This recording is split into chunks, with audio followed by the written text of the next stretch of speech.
কবিরাজ যে ঠিকানা দিয়েছিল সে জায়গাটা ছিল অনেক দূরে। এরপরেও আমি অসুস্থ শরীর নিয়ে মায়ের সাথে যাই। সে কবিরাজ আগে থেকেই আগের কবিরাজ থেকে জেনেছিল আমাদের ব্যাপারে। তারপরেও তিনি তার জিনদের দ্বারা খবর নিয়ে জানতে পারলেন আমাকে তো বান মেরেছে, কিন্তু সেটা পরে।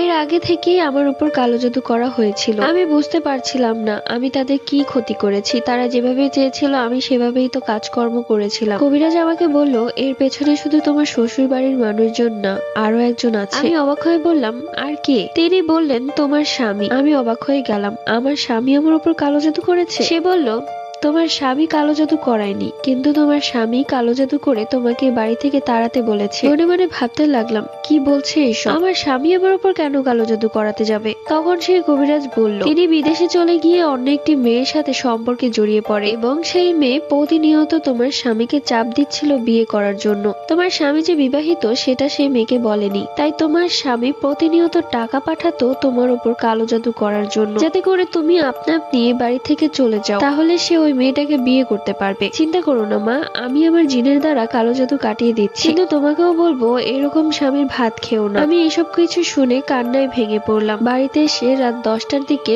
আমার স্বামীর নাম্বারে ফোন করলাম। সে ফোন রিসিভ করতেই আমি বললাম, কেমন আছেন? তিনি বললেন, ভালো আছি। তুমি কেমন আছো? আমি বললাম, আমি এখন ভালো আছি, আগে ভালো ছিলাম না। তখন তিনি আমাকে বললেন, হ্যাঁ এখন তো ভালো থাকবেই, কেননা তুমি তো চেয়েছিলে ডিভোর্সটা হোক আর তুমি তোমার ইচ্ছে মতো চলতে পারো। আমি তখন হেসেই ফেললাম। একটা মানুষ কি করে এতটা নিচে নামতে পারে? সে একবারও নিজের কর্মকাণ্ডের কথা বলছে না, শুধু শুধু আমার দোষ দিচ্ছে। তখন আমি হাসি বন্ধ করে বললাম, আমার জীবনটা এভাবে নষ্ট না করলেও পারতেন। আপনি এখন যার সাথে সম্পর্কে জড়িয়ে আছেন তাকেই তো বিয়ে করতে পারতেন। এই কথা শুনে সে একটু ভ্যাবাচাকা খেয়ে যায় এবং আমতামতা করে বলে, এইসব উল্টাপাল্টা কথা বলছো। আমি বললাম যে, আপনি একটি মেয়ের সাথে সম্পর্কে জড়িয়েছেন, ভালো কথা। তাহলে আপনি একটি বার আমাকে বললেই তো আমি আপনার জীবন থেকে একবারের জন্য চলে যেতাম। শুধু শুধু আমার উপর কেন কালো জাদু করে আমার জীবনটাকে নষ্ট করতে চেয়েছিলেন? সে আর কিছুই বলতে পারে না। সে বুঝতে পারে আমি সবকিছু জেনে গিয়েছি। আমি লাস্ট একটা কথা বলেছিলাম, তাড়াতাড়ি ডিভোর্স লেটার পাঠিয়ে দিন, আমি সাইন করে দিব।